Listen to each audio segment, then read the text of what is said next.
ministère de la Santé et de l'Action sociale pour ce léger retard apporté à la lecture de notre communiqué du jour. Communiqué numéro 70 de ce dimanche 10 mai 2020. Le ministère de la Santé et de l'Action sociale a reçu les résultats des examens virologiques ci-dessous. Sur 1356 tests réalisés, 75 sont revenus positifs, soit un taux de positivité de 5,53%. Ces tests positifs sont répartis comme suit. 70 contacts suivis par nos services. 5 cas issus de la transmission communautaire répartis ainsi. Ouagouniaï, 1 cas. Yoff, 1 cas. Grand Yoff, 2 cas. Et Touba, 1 cas. 7 patients hospitalisés ont été contrôlés négatifs et déclarés guéris.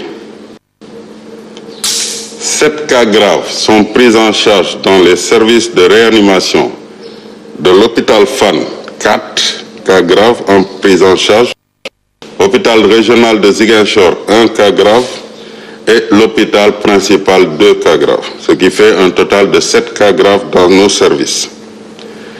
L'état de santé des autres patients hospitalisés est stable.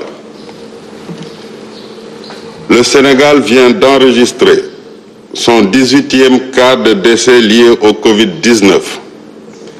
Il s'agit d'un homme de 75 ans demeurant aux Parcelles Assainies. Il est décédé ce dimanche 10 mai 2020 à 6h15 au centre Kouemo de l'hôpital Fann. Le ministère de la Santé et de l'Action sociale présente ses condoléances à la famille attristée. À ce jour donc, 1709 cas ont été déclarés positifs, dont 650 guéris, 18 décédés et donc 1040 sous traitement. Le ministère de la Santé et de l'Action sociale exhorte les populations au respect strict des mesures de prévention individuelle et collective.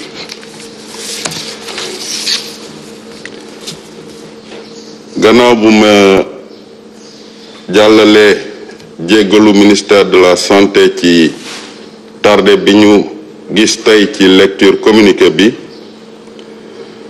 dinaa leen jox xibaar yi nga xam ne moo tukkee ci bésu tey di dimanche 10 mai 2020.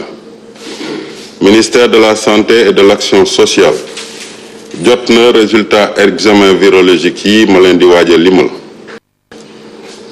Ci junni ak ñetti téeméer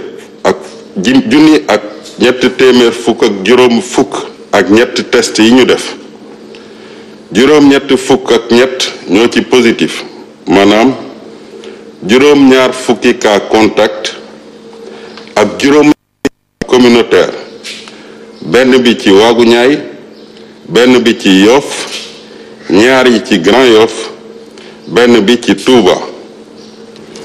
juróom-ñaar ci ñi ñu hospitalisé woon wër nañu bésu tey juróom-ñaari cas yu sonn ñu ngi ci suñu service de réanimation yi hôpital Fann ñeenti cas hôpital principal ñaari cas hôpital régional Ziguinchor benn cas ñeneen ñi nga xam ne ñu ngi des ci hôpitaux yi seen wërgu yaram seen yaram mu ngi am tan.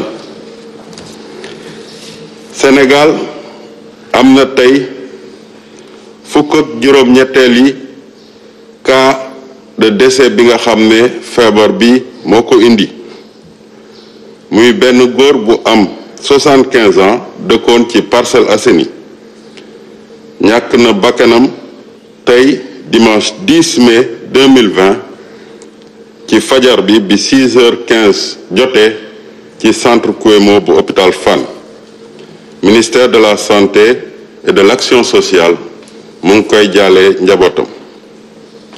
ci bésu tey dalee ko ci cas bi nga xam ne moom la ñu njëkk a am Sénégal wàññi na junni ak juróom-ñaari téeméer ak juróom-ñeenti cas juróom benn téeméer ak juróom fukk ak ñetti wër nañ si fukk ak juróom ñett ñàkk ci seen bakken mu des ci suñu structure hospitalière yi junni ak ñeenti fukk cas ministère de la santé et de l'action sociale mu ngi woo askan wi ñu dolli di sàmmonteeg digle yi nga xam ne moom la ñuy joxe maa ngi leen di gërëm di leen sant. Voilà, jërëjëf, c'était le ministre wala bokk